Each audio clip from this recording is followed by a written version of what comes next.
អាត្មានេះគេកំពុងធ្វើអីភាពស្មុគស្មាញចាក់ស្រេះ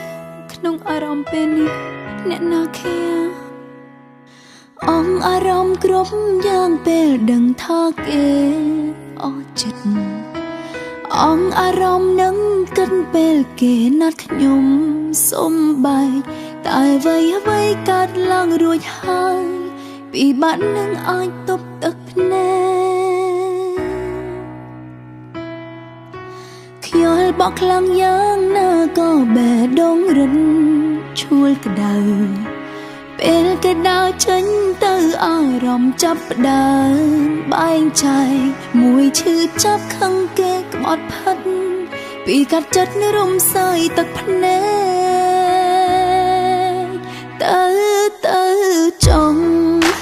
ខ្ញុំនៅតែជាខ្ញុំទួងពេលនេះត្រូវយំអើយឆ្អែតទៅចង់ខ្ញុំស្ដាយតែមួយផ្លែឈឺចាប់ក៏មួយផ្លែស្អែកគ្មានទេភាពឯកា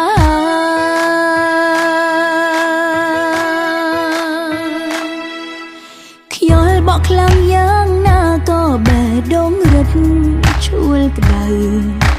ពេលគេដើរចេញទៅអារម្មណ៍ចាប់ផ្ដើមបែងចែកមួយឈឺចាប់ខឹងគេក្បត់ផិតពីកាត់ចិត្តរំសាយទឹកភ្នែកទៅចង់ខ្ញុំនៅតែជាខ្ញុំ